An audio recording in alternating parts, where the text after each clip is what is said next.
Cinema అయితే చూడడం జరిగింది భయ్య. అసలు మైండ్ బ్లోయింగ్, చూసావు కదా, కొంత కూడా రాసిపోయింది. ఒక 5 సంవత్సరాల నుంచి వెయిటింగ్ అనమాట, సినిమా కోసం వెయిటింగ్ చేస్తాడు, రిలీజ్ అంటారు, మళ్ళీ పోస్ట్పోన్ చేస్తారని చెప్పి డిసప్పాయింట్ అయితే ఒకటి ఉండేది అనమాట. ఈ సినిమా చూసిన తర్వాత ఒక రోజు మొత్తం ఫుడ్ లేకోకుండా ఈవినింగ్ బిర్యానీ తింటే ఎలా ఉంటుందో కడుపునిపోయింది కదా, అలా ఉందన్నమాట సినిమా. దాని తర్వాత దాంట్లో స్టోరీ టెల్లింగ్ అయితే క్రిష్ జాగలమూడి గారు, దాని తర్వాత జ్యోతి కృష్ణ గారు డైరెక్టర్స్, మైండ్ బ్లోయింగ్ అనమాట. ఎంఎం కీర్వాణి గారు బ్యాక్గ్రౌండ్ మ్యూజిక్ చెప్పాల్సిన అవసరం, విఎఫ్ఎక్స్, అసలు సినిమాలో ఒక చిన్న తీసి పడడానికి ఏం లేదు భయ్య. అసలు వేరే లెవెల్ సినిమా మొత్తం చూసుకుంటే ఇండస్ట్రీ హిట్, ప్యాన్ ఇండియా లెవెల్కి వెళ్ళిపోయారు. కాకపోతే ఏంటంటే సినిమాలో స్టాప్ చేస్తాను ఒక మీడియాకి అయితే అనౌన్స్మెంట్ ఇచ్చారు.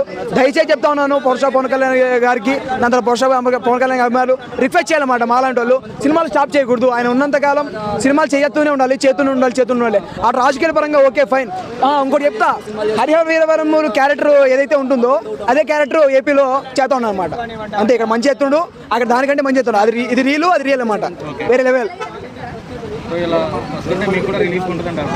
డెఫినెట్లీ నాకే కాదు గురు, అడల్ట్ మూవీస్ ఇలాంటిగా చెత్త సినిమాగా చూడాల్సింది మనం. పవన్ కళ్యాణ్ గారు యాక్టింగ్ అవును,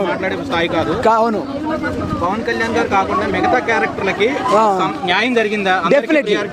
డెఫినెట్లీ బాబీ డేల్ గారు అయితేనేంటి, దాని తర్వాత రఘు గారు అయితేనేంటి, సునీల్ గారు అయితేనేంటి, దాని తర్వాత నిధి అగర్వాల్ గారు అయితేనేంటి, అసలు అక్కడ ఏం లేదనమాట. మొత్తం అందరికీ అన్ని క్యారెక్టర్లు అంటే కొన్ని